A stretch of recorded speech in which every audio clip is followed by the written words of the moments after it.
partial birth abortion and all these things, and the most disgusting things that we could see when it comes to this issue of abortion that he would support. So this is what I witnessed myself. You know, the moment I speak on Barack Hussein Obama on the media and the callers get in, you know, I get all these angry, very vitriolic. Yes. Why can't I say Hussein Obama?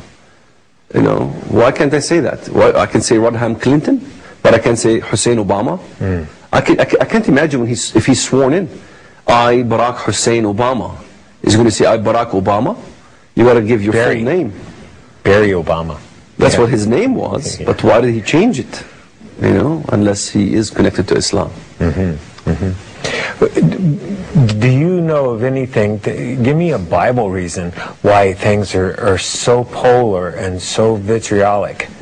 Can you give me any scripture about why you see that? How's that working to your Well, book? I mean, with Palin, you know, blessed are you when they persecute you, when they say evil things on you, you know.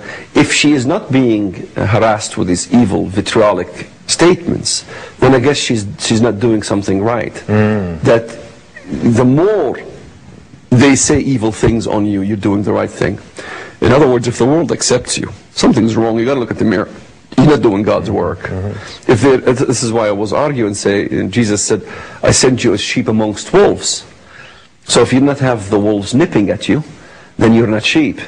So I would say she's a sheep because she's having the wolves all around her. You know.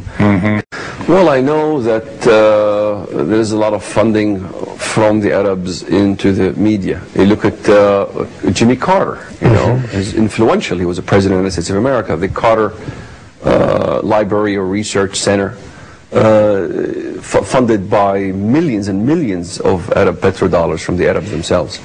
It's not just the media that we have to be concerned about. It's the funding of the education system in America, where they receive grants and who chooses to become the teachers in those universities. In the Middle Eastern studies, Rashid Khalidi, the one who was friends with Obama, is a great example. You know, who puts Rashid Khalidi in the Middle Eastern studies or the Oriental studies and departments and all these things is the Arab petrodollars. They get to choose. It's their funding. They get to choose their man in the universities.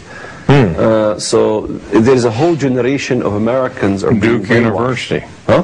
Duke University is one of those universities. Right. I think you talked about it one time. That's right. And Duke University and many others. Harvard. We can go on and on and on. I go to George Washington University even, and they have the same problems there, you know. And you have in 150 universities. In 150 universities across this country, you have Muslim student associations. What are those? Why are they in 150 universities? You have Muslim student association. Fraternities, right? Sure, yeah. And the money they get is from the student from the universities. They are funded by the universities. They are taking money that belongs for education and turning around and making it for political activism for the Islamic causes in America.